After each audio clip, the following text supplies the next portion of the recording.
Madam President, members of the Court, it is a great honour for me to appear before the Court once again. It is also both a privilege and a weighty responsibility for me to represent South Africa in this case of such severe gravity. It is my task to examine the urgency and the risk of irreparable harm to the rights claimed, the final two conditions to be met for the Court to indicate provisional measures. Before that, I should like to address South Africa's sincere apologies to the Francophone members of the Court for not having made any of its submissions in French. South Africa would ask you not to regard this as a lack of courtesy on its part. If you will allow, I shall now continue my pleadings in English. Madam President, members of the Court, there is an urgent need for provisional measures to protect Palestinians in Gaza from the irreparable prejudice caused by Israel's violations of the Genocide Convention. The United Nations Secretary-General and its chiefs described the situation in Gaza variously as a crisis of humanity, a living hell, a bloodbath, a situation of utter deepening and unmatched horror, where an entire population is besieged and under attack, denied access to the essentials for survival on a massive scale. As the United Nations Under-Secretary-General for Humanitarian Affairs stated last Friday, and I quote, "Gaza has become a place of death and despair. Families are sleeping in the open as temperatures plummet. Areas where civilians were told to relocate for their safety have come under relentless bombardment. Medical facilities are under relentless attack. The few hospitals that are partially functional are overwhelmed with trauma cases, critically short of all supplies, and inundated by desperate people seeking safety. A public health disaster is unfolding. Infectious diseases are spreading in overcrowded shelters as sewers spill over. Some 180 women are giving birth daily amidst this chaos. People are facing the highest levels of food insecurity ever recorded. Famine is around the corner. For children in particular, the last 12 weeks have been traumatic. No food, no water, no school, nothing but the terrifying sounds of war, day in and day out. Gaza has simply become uninhabitable. Its people are witnessing daily threats to their very existence, while the world watches on." End quote. The Court has heard of the horrific death toll and of the more than 7,000 Palestinian men, women and children reported missing, presumed dead or dying slow, excruciating deaths trapped under the rubble. Reports of field executions and torture and ill-treatment are mounting, as are images of decomposing bodies of Palestinian men, women and children left unburied where they were killed, some being picked upon by animals. It is becoming ever clearer that huge swathes of Gaza, entire towns, villages, refugee camps, are being wiped from the map. As you have heard, but it bears repeating, according to the World Food Programme, 4 out of 5 people in the world in famine or a catastrophic type of hunger are in Gaza right now. Indeed, experts warn that deaths from starvation and disease risk significantly outstripping deaths from bombings. The daily statistics stand as clear evidence of the urgency and of the irreparable prejudice. On the basis of the current figures, on average, 247 Palestinians are being killed and are at risk of being killed each day, many of them literally blown to pieces. They include 48 mothers each day, 2 every hour, and over 117 children each day, leading UNICEF to call Israel's actions a war on children. On current rates which show no sign of abating, each day, over 3 medics, 2 teachers, more than 1 United Nations employee, and more than 1 journalist will be killed, many while at work or in what appear to be targeted attacks on their family homes or where they are sheltering. The risk of famine will increase each day. Each day, an average of 629 people will be wounded, some multiple times over, as they move from place to place, desperately seeking sanctuary. Each day, over 10 Palestinian children will have 1 or both legs amputated, many without anaesthetic. Each day, on current rates, an average of 3,900 Palestinian homes will be damaged or destroyed. More mass graves will be dug. More cemeteries will be bulldozed and bombed and corpses violently exhumed, denying even the dead any dignity or peace. Each day, ambulances, hospitals and medics will continue to be attacked and killed. The first responders who have spent 3 months without international assistance, trying to dig families out of the rubble with their bare hands, will continue to be targeted. On current figures, 1 will be killed almost every second day, sometimes in attacks launched against those attending the scene to rescue the wounded. Each day, yet more desperate people will be forced to relocate from where they are sheltering or will be bombed in places where they have been told to evacuate to. Entire multi-generational families will be obliterated, and yet more Palestinian children will become WCNSF, Wounded Child, No Surviving Family, the terrible new acronym born out of Israel's genocidal assault on the Palestinian population in Gaza.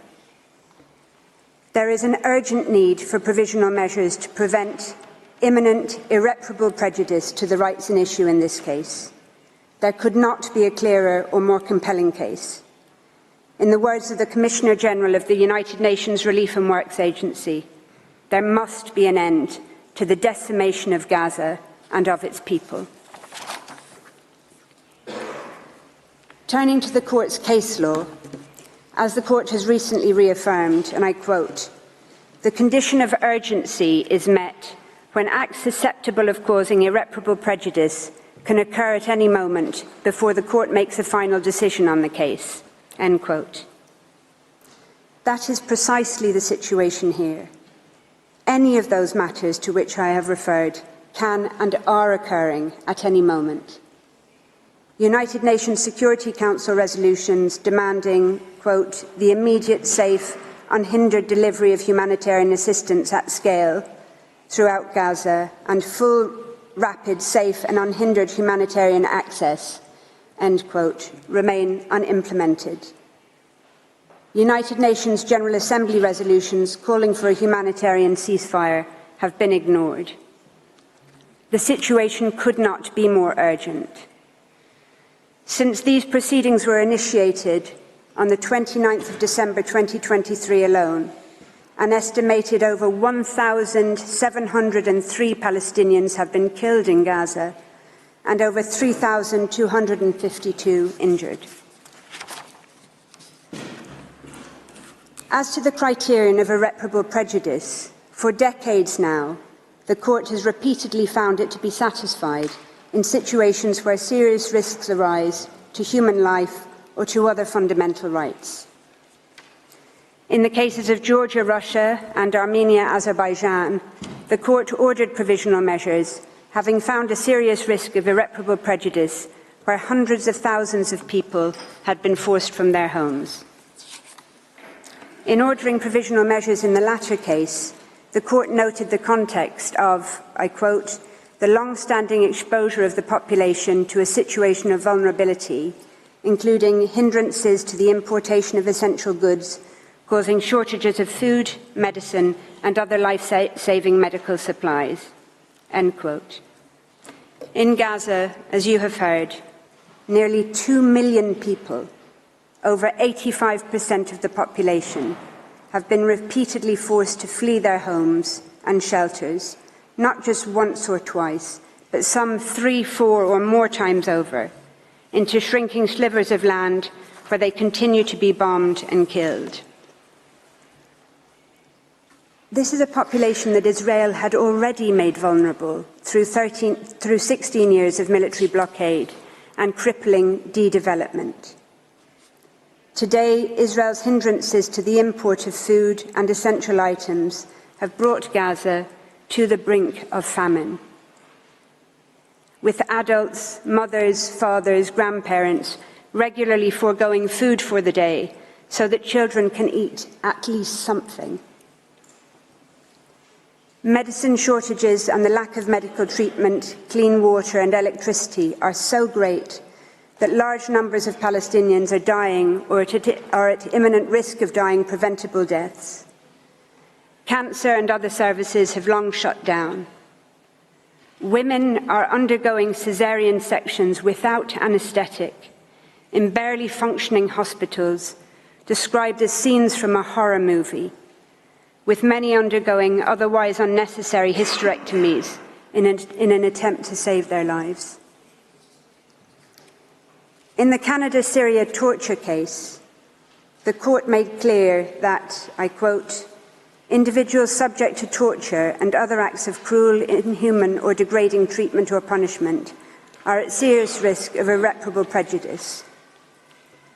Well, Palestinians in Gaza are also at risk of such irreparable prejudice, with videos of Palestinian boys and men rounded up and stripped and degraded broadcast to the world, alongside footage of serious bodily harm and accounts of serious mental harm and humiliation. In Qatar, United Arab Emirates, the court considered provisional measures to be justified, having regard to the risk of irreparable prejudice deriving from factors such as people being forced to leave their places of residence without the possibility of return, the psychological distress of temporary or potentially ongoing separation from their families, and the harm associated with students being prevented from taking their exams. If provisional measures were justified there, how could they not be in Gaza, where countless families have been separated, with some family members evacuating under Israeli military orders and others staying behind at extreme risk to care for the wounded, infirm and the elderly, where husbands, fathers and sons are being rounded up and separated from their families, taken to unknown locations for indeterminate periods of time. In the Qatar case, the court issued a provisional order where harm to approximately 150 students was an issue. In Gaza, 625,000 school children have not attended school for 3 months, with the United Nations Security Council expressing deep concern, I quote, that the disruption of access to education has a dramatic impact on children and that conflict has lifelong effects on their physical and mental health. Almost 90,000 Palestinian university students cannot attend at university in Gaza. Over 60% of schools, almost all universities, and countless bookshops and libraries have been damaged or destroyed, and hundreds of teachers and academics have been killed, including deans of universities and leading Palestinian scholars, obliterating the very prospects for the future education of Gaza's children and young people. Notably, the court has found provisional measures to be justified in all 3 cases where they were previously sought in relation to violations of the Genocide Convention. It did so in Bosnia and Serbia in 1993, finding on the basis of evidence that was certainly no more compelling than that presently before the court, that it was sufficient to determine that there was, and I quote, a grave risk of acts of genocide being committed. The court found provisional measures to be justified in the Gambia-Myanmar case, on the basis of a risk of irreparable prejudice to the Rohingya, subject to, quote, mass killings as well as beatings, the destruction of villages and homes, denial of access to food, shelter, and other essentials of life.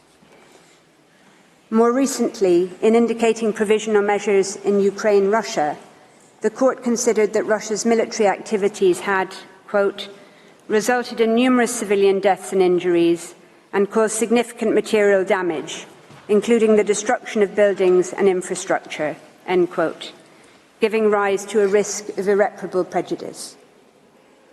The court had regard to the fact that, quote, attacks are ongoing and are creating increasingly difficult living conditions for the civilian population, end quote, which it considered to be extremely vulnerable.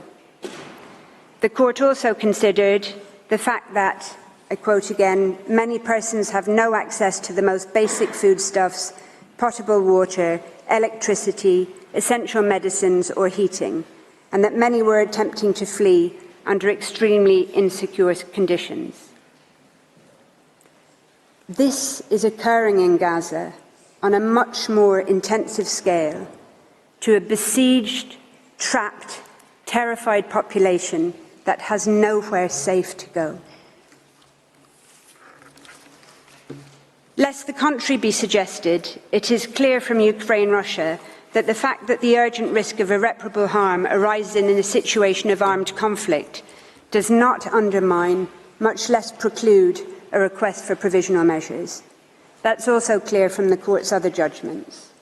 So in the case of armed activities on the territory of the Congo, for example, the court ordered provisional measures based on its finding that, quote, persons, assets and resources present on the territory of the Congo, particularly in the area of conflict, remain extremely vulnerable, and that there was a serious risk that rights at issue in the case may suffer irreparable prejudice, end quote. Similarly, in Costa Rica, Nicaragua, the court indicated provisional measures in part on the basis that the presence of troops in the disputed territory gave rise, I quote, to a real and present risk of incidents liable to cause irremediable harm in the form of bodily injury or death, end quote. In relation to the Genocide Convention in particular, the court recalled in Gambia, Myanmar, that, quote, states parties expressly confirmed their willingness to consider genocide as a crime under international law, which they must prevent and punish independently of the context of peace or of war in which it takes place, end quote. More recently, in the case of Guyana, Venezuela, the court considered that the serious risk of Venezuela, quote, acquiring and exercising control and administration of the territory in dispute, end quote, gave rise to a risk of irreparable prejudice to the rights asserted in the case. Similar factors are an issue here, having regard to the territorial ambitions and settlement plans for Gaza being raised by members of the Israeli government, and the relationship of those factors to the very survival of Palestinians in Gaza as such. Similarly, any scaling up by Israel of access of humanitarian relief to Gaza in response to these proceedings or otherwise would be no answer to South Africa's request for provisional measures. In the case of Iran, United States, the court found a risk of irreparable harm from the exposure of individuals to danger to health and life caused by restrictions placed on medicines and medical devices, foodstuffs and other goods required for humanitarian needs. That was notwithstanding the assurances offered by the United States for it to expedite the consideration of humanitarian issues, and notwithstanding the fact that essentials were in any event exempt from the United States sanctions. The court considered that the assurances were, I quote, not adequate to address fully the humanitarian and safety concerns raised, and that there remained a risk that measures adopted by the United States may entail irreparable consequences. In Armenia, Azerbaijan, unilateral undertakings to alleviate restrictions alongside the full resumption of humanitarian and commercial deliveries did not defeat requests for the indication of provisional measures. The court was clear that while contributing, quote, towards mitigating the imminent risk of irreparable prejudice resulting from the military operation, those developments did not remove the risk entirely. Indeed, in Georgia, Russia, the court made clear that it considers a serious risk to subsist where, quote, the situation is unstable and could rapidly change. The court considered, quote, given the ongoing tension and the absence of an overall settlement to the conflict in this region, populations also remain vulnerable, end quote. Israel continues to deny that it is responsible for the humanitarian crisis it has created, even as Gaza starves. The aid it has belatedly begun to allow in is wholly inadequate and does not come anywhere close to the average 500 trucks being permitted daily before October 2023, even under the blockade. Any unilateral undertakings Israel might seek to give about future aid would not remove the risk of irreparable prejudice, not least considering Israel's past and current conduct towards the Palestinian people, including the 16 years of brutal siege on Gaza. In any event, as the United Nations Secretary-General has made absolutely clear, it is a mistake to measure, quote, the effectiveness of the humanitarian operation in Gaza based on the number of trucks allowed in. As he stressed, I quote, the real problem is that the way Israel is conducting this offensive means that the conditions for the effective delivery of humanitarian aid no longer exist.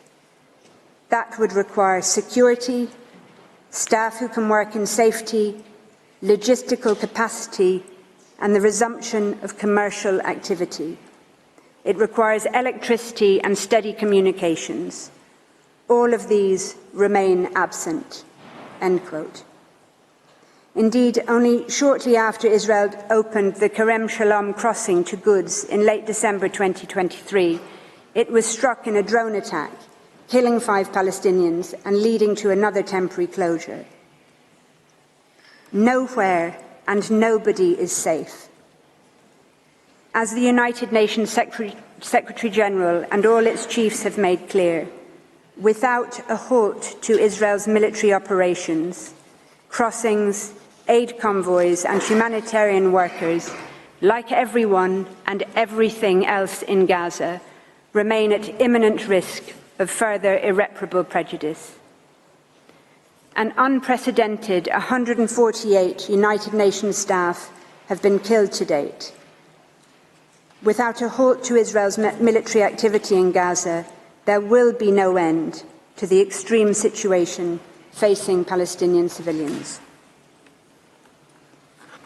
Madam President, members of the Court, if the indication of provisional measures was justified on the facts in those cases I have cited, how could it not be here, in a situation of much greater severity, where the imminent risk of irreparable harm is so much greater?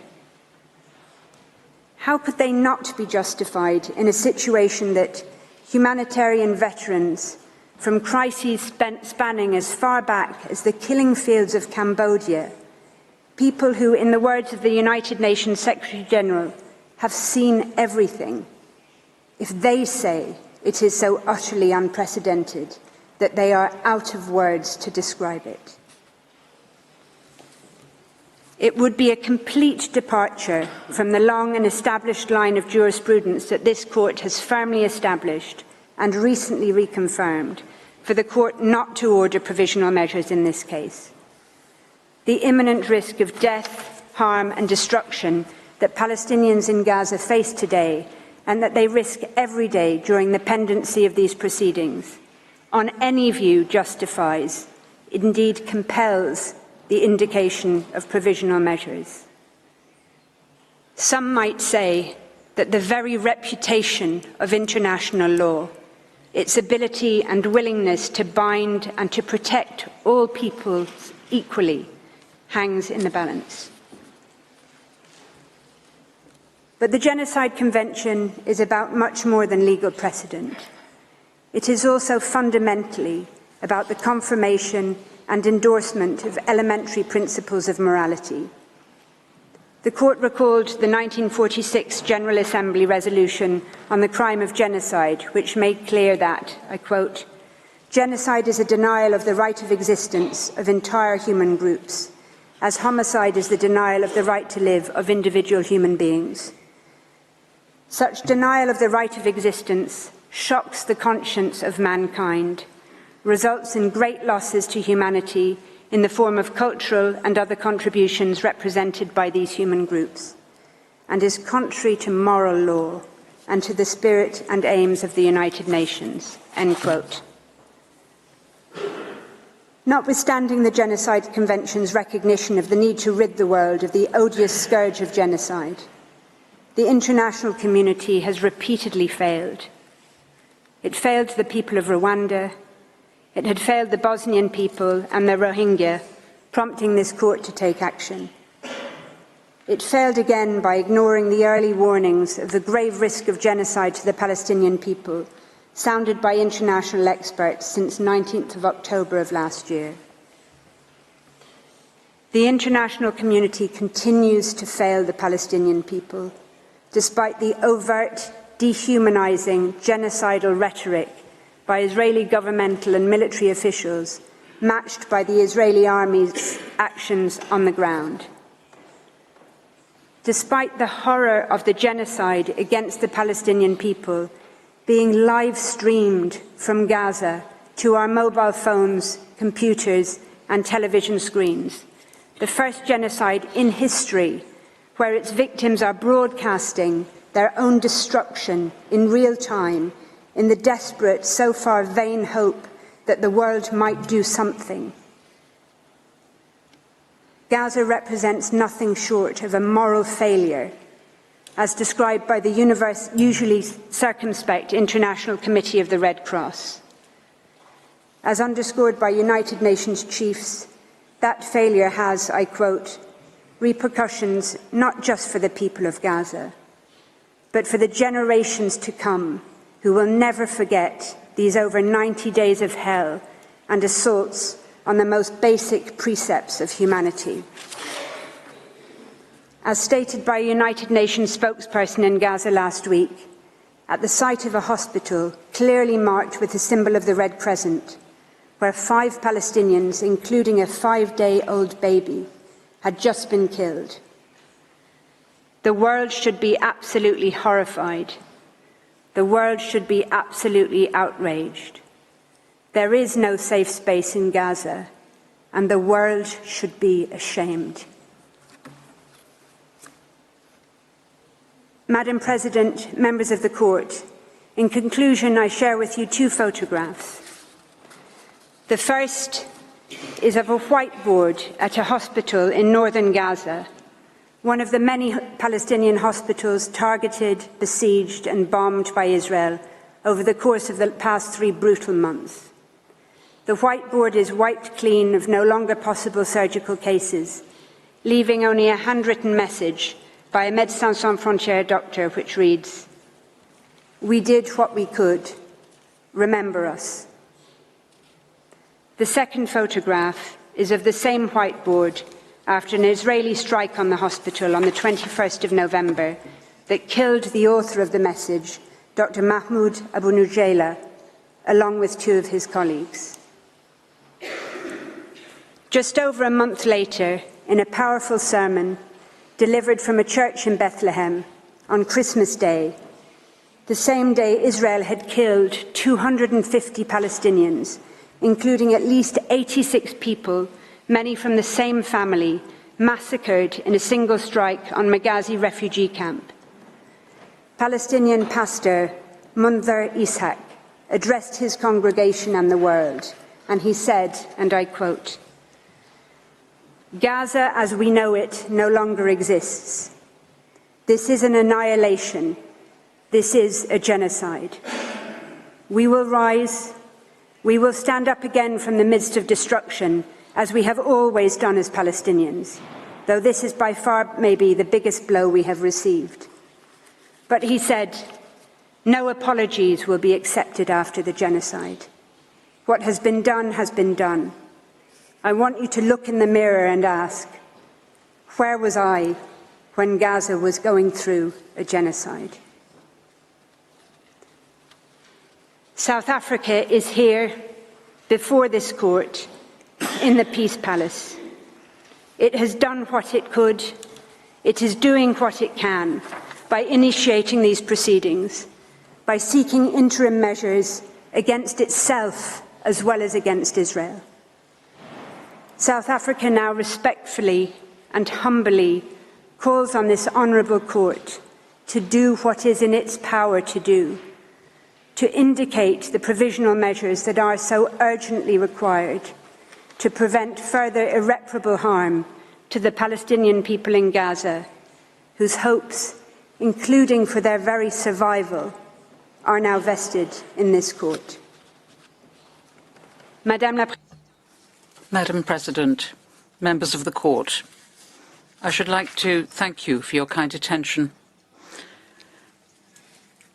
I ask that you call Professor Lowe KC to the podium now to describe the provisional measures sought by South Africa on behalf of the Palestinian people.